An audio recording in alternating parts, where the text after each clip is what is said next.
Buenas tardes, mi nombre es Dayana Ortiz del tercer ciclo de Psicología para el curso de Neuropsicología y el día de hoy voy a presentar los tipos de neuronas y su funcionamiento. Voy a presentar brevemente lo que sería la neurona. Básicamente la neurona es la unidad celular del sistema nervioso central y esta fue descubierta por Santiago Ramón y Cajal en 1888.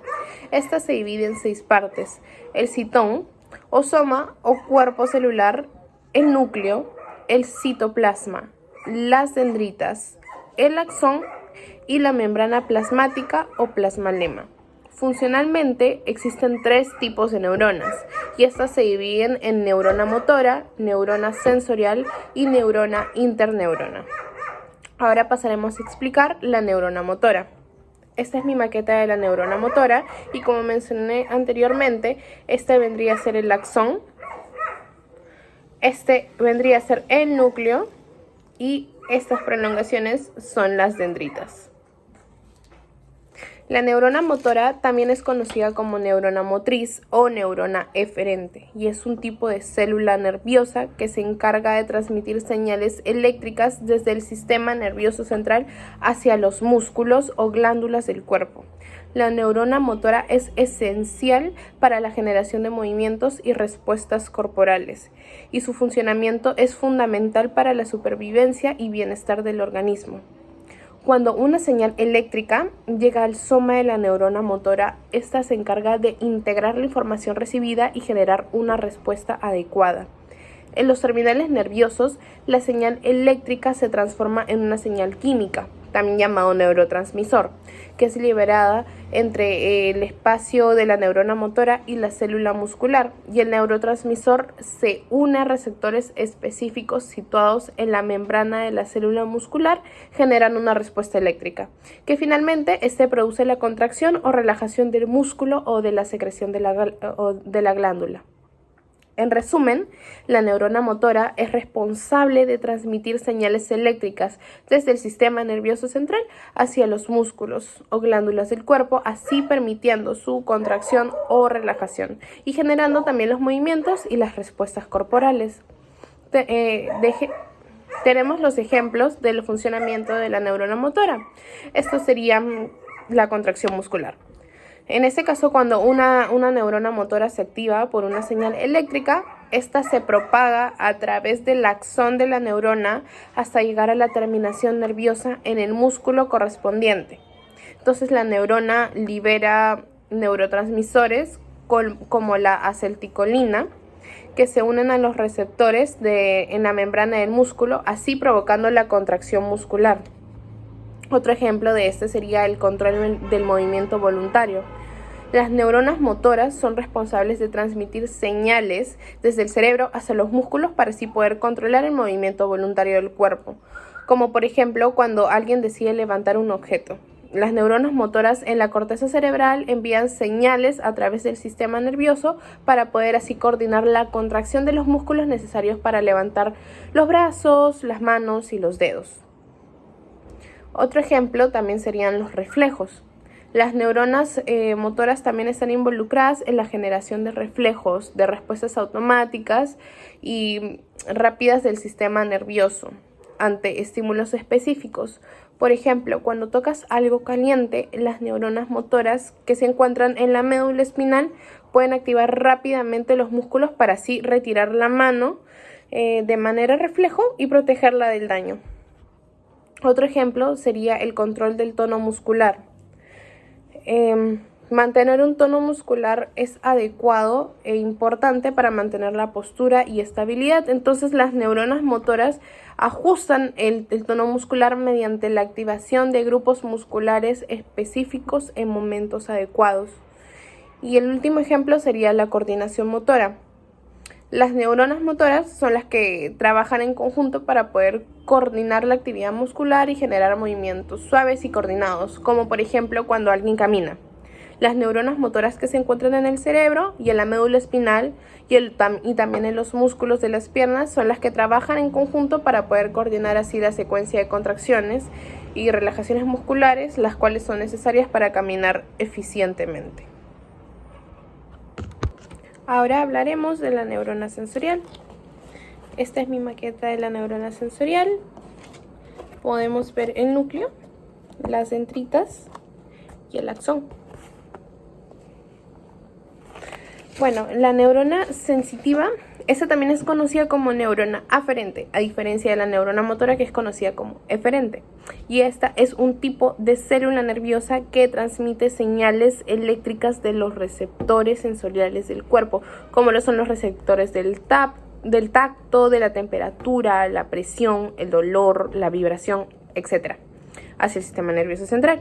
Entonces, la neurona sensitiva es la responsable de recoger información sensorial del entorno y también del propio cuerpo y así poder transmitirla al sistema nervioso central para su procesamiento y respuesta. Cuando un estímulo sensorial activa los receptores sensoriales situados en la piel, en los músculos, en los órganos internos y otras partes del cuerpo, esta produce un cambio eléctrico en las dendritas, en estas de la neurona. Entonces, estas detectan el estímulo. Si el cambio eléctrico es lo suficientemente intenso, entonces se produce un potencial de acción que se propaga a lo largo del axón de la neurona sensorial. Entonces, esta vendría a ser una prolongación nerviosa larga y delgada que se extiende desde el soma hasta el sistema nervioso central. En resumen, la neurona sensitiva o sensorial es una célula nerviosa especializada en detectar estímulos sensoriales del entorno y, como mencioné, también del propio cuerpo. Y esta las transmite al sistema nervioso central para que así se procesen y se obtenga una respuesta. Su estructura y su funcionamiento están adaptados para permitir una detección rápida y eficiente de los estímulos sensoriales. Esto es esencial para la supervivencia y bienestar del organismo. Unos ejemplos de esto sería la respuesta al dolor. Es por ello que son muy necesarias. Las neuronas sensitivas son responsables de detectar y transmitir la información acerca de los estímulos dolorosos cuando se produce un daño o una lesión en el cuerpo. Entonces, lo que hace esto es desencadenar una respuesta automática en el cuerpo, como retirar la mano de una superficie caliente, o como, por ejemplo, cuando estás leyendo un libro y te raspas con una hoja. Otro ejemplo sería la sensación de tacto. Las neuronas sensitivas también son responsables de detectar y transmitir la información de la sensación de tacto. Entonces, cuando se toca algo, las neuronas sensitivas que se encuentran en la piel detectan el estímulo y envían una señal eléctrica. Esto nos permite sentir texturas, sentir temperaturas u otras características físicas que son de los objetos. El último ejemplo de la neurona sensorial vendría a ser el control y posición corporal. Estas están ubicadas en los músculos, en las articulaciones y órganos del oído interno. Es por ello que son importantes para el control del equilibrio y de la posición corporal. Por último, hablaré de la neurona interneurona. Esta es mi maqueta. Estas son las dendritas, núcleo y axón. Ahora, la neurona interneurona es la célula nerviosa que actúa como conexión entre otras neuronas del sistema nervioso. Entonces, estas tienen un papel crucial en el procesamiento e integración de información en el sistema nervioso. Al recibir información de múltiples neuronas, estas neuronas pueden comparar y evaluar la información recibida, y en función de ello pueden enviar señales eléctricas a otras neuronas cercanas para generar una respuesta adecuada. Además, las neuronas interneuronas pueden modular la actividad de otras neuronas a través de la liberación de neurotransmisores que afectan la transmisión de información sináptica. Su función principal de la neurona interneurona es la de integrar y procesar la información que recibe de otras neuronas y transmitirla a otras células nerviosas en el mismo circuito o aferentes a otras áreas del sistema nervioso.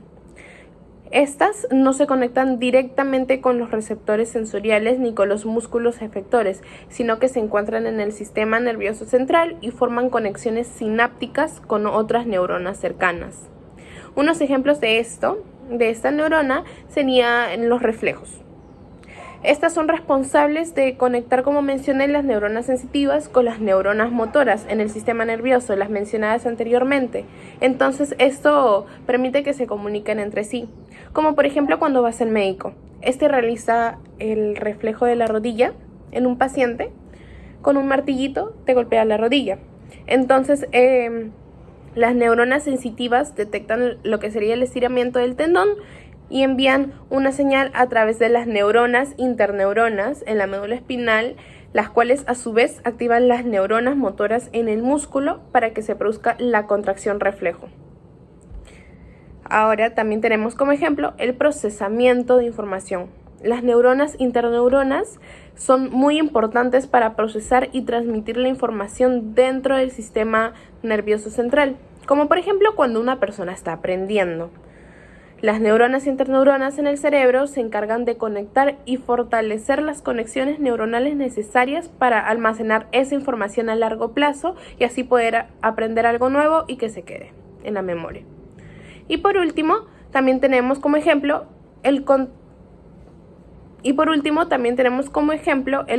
del movimiento.